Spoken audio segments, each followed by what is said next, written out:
এই নে, এখানে 20,000 টাকা আছে। তোর যা যা শখ তুই আজই মিটিয়ে নে।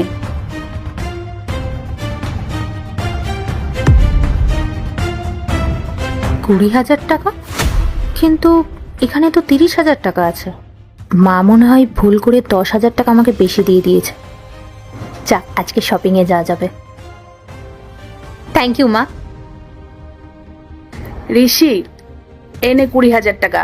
তোরও যেভাবে ইচ্ছে তুই খরচ কর।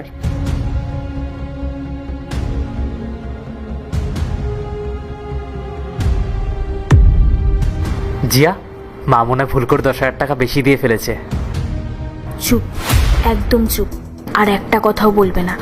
আজ আমরা ওই টাকাটা দিয়ে কোথাও ঘুরে আসবো। মা, তাহলে আমরা একটু ঘুরতে যাই। তুমি এতগুলো টাকা আমাদের দিয়েছো, এগুলো তো খরচ করতে হবে। চল দাদা, চলো বৌদি।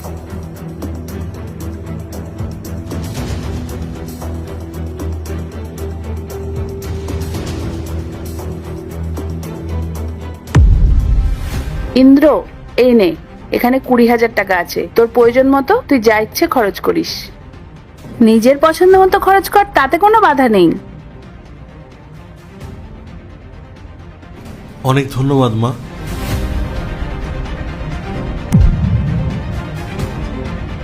মা, আমার মনে হয় তুমি ভুল করে আমাকে বেশি টাকা দিয়ে দিয়েছো। এখানে 10,000 টাকা বেশি আছে। কি বলছিস তুই? আমি তো তোকে 20,000 টাকাই দিলাম। তোর বোধহয় গুনতে ভুল হচ্ছে। না না মা, আমি দুবার গুনেছি। এই দেখো, এখানে 10,000 টাকা আছে, এখানে 20,000 টাকা আছে। তোমার হিসাবে ভুল হয়েছে মা। এই না তোমার বাকি টাকাটা। আচ্ছা ঠিক আছে। মা, তাহলে আমি আসি।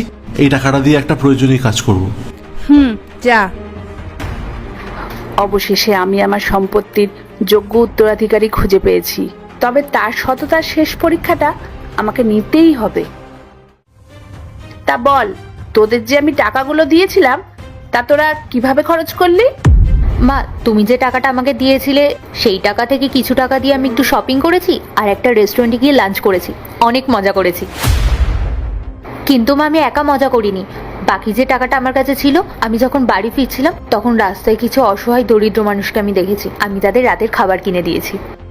আচ্ছা, আর ঋষি তুই কি করলি? মা, আমি আর জিয়া একটু ঘুরতে যাচ্ছিলাম। পথে একটা অসহায় মানুষের সাথে দেখা হলো। খুব কান্নাকাটি করছিল। ও মায়ের চিকিৎসার জন্য ভিক্ষা করছিল রাস্তায়। তার পরিস্থিতি বুঝে এতটাই খারাপ লাগলো যে আমি তাকে পুরো টাকাটাই দিয়ে দিলাম।